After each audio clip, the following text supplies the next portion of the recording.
ಯೇಸುವಿಗೆ ಸ್ತೋತ್ರ. ಇಂದು 10 ಏಪ್ರಿಲ್ 2026. ಎಲ್ಲರಿಗೂ ಶುಭ ಮುಂಜಾನೆ. ಈ ದಿನದ ಧ್ಯಾನ ಭಾಗ ಪೌಲನು ತೀತನಿಗೆ ಬರೆದ ಪತ್ರಿಕೆ 2ನೇ ಅಧ್ಯಾಯ 9-10 ವಾಕ್ಯ.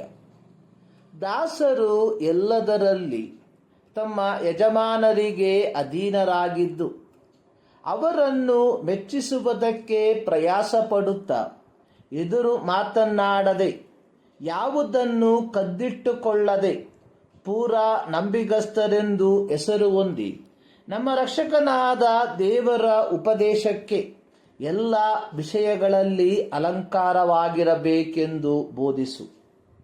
ರೋಮನ್ ಸಾಮ್ರಾಜ್ಯ ಗುಲಾಮರ ಮೇಲೆ ಅವಲಂಬಿತವಾಗಿತ್ತು. ಗುಲಾಮರು ರೋಮನ್ ಸಾಮ್ರಾಜ್ಯದ ಆರ್ಥಿಕತೆಯ ಬೆನ್ನೆಲುಬುಗಳಾಗಿದ್ದರು. ಗುಲಾಮರಿಗೆ ಅವರದೇ ಆದ ಯಾವ ಸ್ವಾತಂತ್ರ್ಯವೂ ರೋಮನ್ ನಿಯಮಗಳಲ್ಲಿ ಇರಲಿಲ್ಲ. ಚಿಕ್ಕ ಚಿಕ್ಕ ಕಾರಣಗಳಿಗೂ ಗುಲಾಮರನ್ನು ಅತ್ಯಂತ ಹೀನವಾಗಿ ಶಿಕ್ಷೆಗೆ ಗುರಿಪಡಿಸಲಾಗುತ್ತಿತ್ತು. ಗುಲಾಮರನ್ನು ಯಜಮಾನರು ಕೊಂಡುಕೊಂಡಿದ್ದರ ಫಲವಾಗಿ ಯಾವ ಯಜಮಾನನಾದರೂ ಗುಲಾಮನನ್ನು ಸಕಾರಣವಿಲ್ಲದೆ ಕೊಂದು ಹಾಕಿದರು ಅಂತಹ ಯಜಮಾನನಿಗೆ ರೋಮನ್ನರು ಯಾವ ಶಿಕ್ಷೆಯನ್ನು ವಿಧಿಸುತ್ತಿದ್ದಿಲ್ಲ.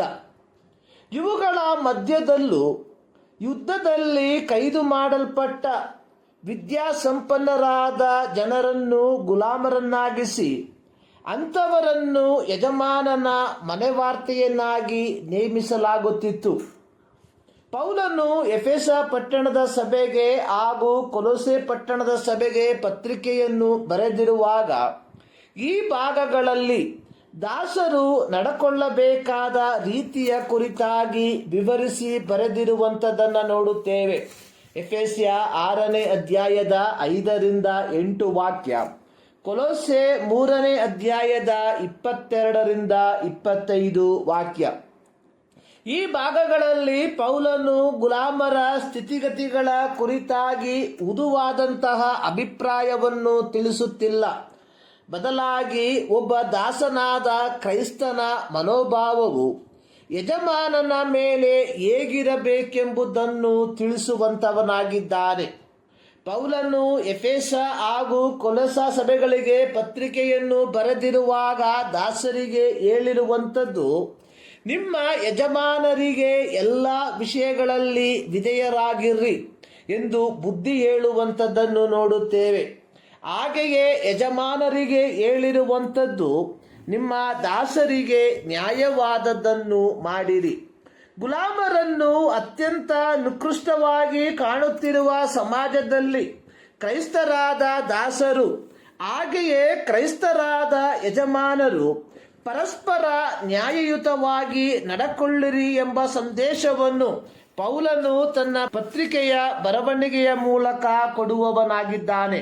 ನಾವು ವಾಸಿಸುವಂತಹ 21ನೇ ಶತಮಾನದ ಕಾಲು ಭಾಗದಲ್ಲಿ ನಾವುಗಳು ಸಹ ನಮ್ಮ ಮೇಲಿರುವ ಅಧಿಕಾರಿಗಳಿಗೆ ಅಧೀನರಾಗಿರಬೇಕೆಂಬ ಸಂದೇಶವನ್ನು ಪೌಲನು ಕೊಟ್ಟಿರುವಂಥದ್ದಾಗಿ ನೋಡುತ್ತೇವೆ. ರೋಮಾಪುರದವರಿಗೆ ಬರೆದ ಪತ್ರಿಕೆ 13ನೇ ಅಧ್ಯಾಯದ 1ನೇ ವಾಕ್ಯದಲ್ಲಿ ಬರೆದಿರುವಂಥದ್ದು, ಪ್ರತಿ ಮನುಷ್ಯನು ತನ್ನ ಮೇಲಿರುವ ಅಧಿಕಾರಿಗಳಿಗೆ ಅಧೀನನಾಗಿರಲಿ. ಎರಡನೇದಾಗಿ, ಕ್ರೈಸ್ತರಾದವರು ತಮಗೆ ವಹಿಸಿದ ಕೆಲಸದಲ್ಲಿ ನೈಪುಣ್ಯತೆಯನ್ನು ತೋರಿಸುವವರಾಗಿರಬೇಕೆಂದು ಪೌಲನು ಎಚ್ಚರಿಕೆ ಪಡಿಸುತ್ತಿದ್ದಾನೆ. ನಾವುಗಳು ಲೌಕಿಕವಾದ ಕೆಲಸದ ಜಾಗಗಳಲ್ಲಿ ಆಗಿದ್ದಾಗ್ಯೂ ಕರ್ತನು ನಮ್ಮ ಮೇಲ್ವಿಚಾರಕನು ಎಂಬುದನ್ನು ಮರೆಯಬಾರದು.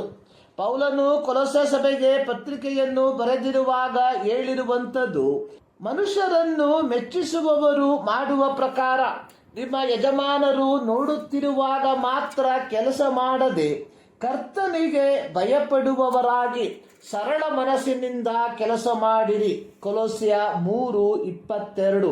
ಅನೇಕ ಕ್ರೈಸ್ತರು ತಾವು ಪಡಕೊಳ್ಳುವ ಸಂಬಳಕ್ಕೆ ಮಾತ್ರ ಕೆಲಸ ಮಾಡುವವರಾಗಿದ್ದಾರೆ.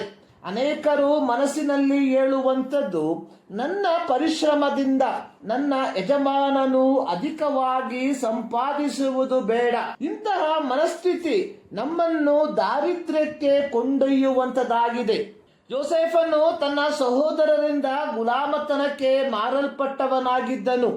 ಯೋಸೇಫನನ್ನು ಕೊಂಡುಕೊಂಡ ಇಷ್ಮಾಯೇಲರು ಅವನನ್ನು ಐಗುಪ್ತದವನಾದ ಫೋಟಿಫರನಿಗೆ ಮಾರಿದರು. ಯೋಸೇಫನು ಫೋಟಿಫರನ ಮನೆಗೆ ಬಂದ ನಂತರ ಯೆಹೋವನು ಯೋಸೇಫನ ನಿಮಿತ್ತ ಫೋಟಿಫರನ ಮನೆಯನ್ನು ಅಭಿವೃದ್ಧಿಗೆ ತಂದನು. ಆದಿಕಾಂಡ 39:1-5. ಮೂರನೇದಾಗಿ, ಕ್ರೈಸ್ತರಾದ ಕೆಲಸದವರು ಎದುರು ಮಾತನಾಡುವವರಾಗಿರಬಾರದು. 21ನೇ ಶತಮಾನದಲ್ಲಿ ವಾಸಿಸುವಂತಹ ನಮಗೆ ಕೆಲಸಗಳಲ್ಲಿ ಅಭಿಪ್ರಾಯಗಳನ್ನು ವ್ಯಕ್ತಪಡಿಸಲು ಅನೇಕ ಸರಿಯಾದ ವೇದಿಕೆಗಳಿರಲಾಗಿ, ಅಂತಹ ವೇದಿಕೆಗಳಲ್ಲಿ ಅಲ್ಲದೆ ನಮ್ಮ ಕುಟುಂಬಗಳಲ್ಲಿ ಆಗಲಿ ಸಭೆಗಳಲ್ಲಿ ಆಗಲಿ ಮಾತನಾಡುವಂಥದ್ದು ಕ್ರೈಸ್ತರಿಗೆ ಶೋಭೆ ತರುವಂಥದ್ದಲ್ಲ. 4ನೇದಾಗಿ, ದಾಸರು ಕದಿಯಬಾರದು. ಒಂದು ಜನಪ್ರಿಯ ಗಾದೆ ಮಾತು ಇಂತಿದೆ, ಉಂಡ ಮನೆಗೆ ಕನ್ನ.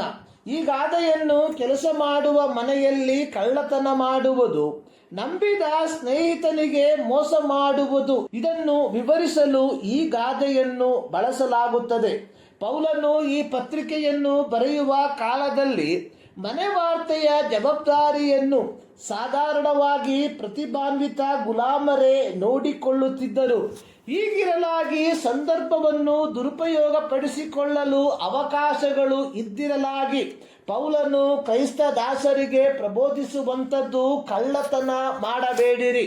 ಈ 21ನೇ ಶತಮಾನದಲ್ಲಿ ವಾಸಿಸುತ್ತಿರುವ ಕ್ರೈಸ್ತರಾದವರಿಗೆ ಸಮಾಜದಲ್ಲಿ ಉನ್ನತ ಹುದ್ದೆಗಳು, ಅಧಿಕಾರಗಳು ಲಭಿಸಿರಲಾಗಿ ಸ್ವಾರ್ಥ ಲಾಭಕ್ಕಾಗಿ ಸುಳ್ಳು ಲೆಕ್ಕಗಳನ್ನು ಒಪ್ಪಿಸುವುದು, ತಪ್ಪಾದ ವರದಿಗಳನ್ನು ಸಲ್ಲಿಸುವುದು, ಕಂಪನಿಯ, ಕಚೇರಿಯ ಅಥವಾ ಕಾರ್ಯಾಲಯದ ಸವಲತ್ತುಗಳನ್ನು ಅನಧಿಕೃತವಾಗಿ ಕುಟುಂಬಕ್ಕಾಗಿ ಬಳಸಿಕೊಳ್ಳುವುದು ಕಳ್ಳತನದ ಭಾಗವಾಗಿದೆ.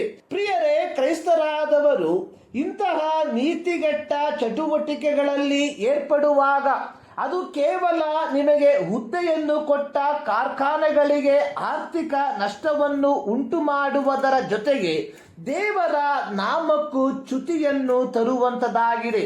ಇದರೊಂದಿಗೆ ಸ್ವಾರ್ಥ ಲಾಭಕ್ಕಾಗಿ ಹಣವನ್ನು ಕೊಟ್ಟು ಕೆಲಸವನ್ನು ಪಡಕೊಳ್ಳುವಂಥದ್ದು ಕ್ರೈಸ್ತರಿಗೆ ಶೋಭೆ ತರುವಂಥದ್ದಲ್ಲ.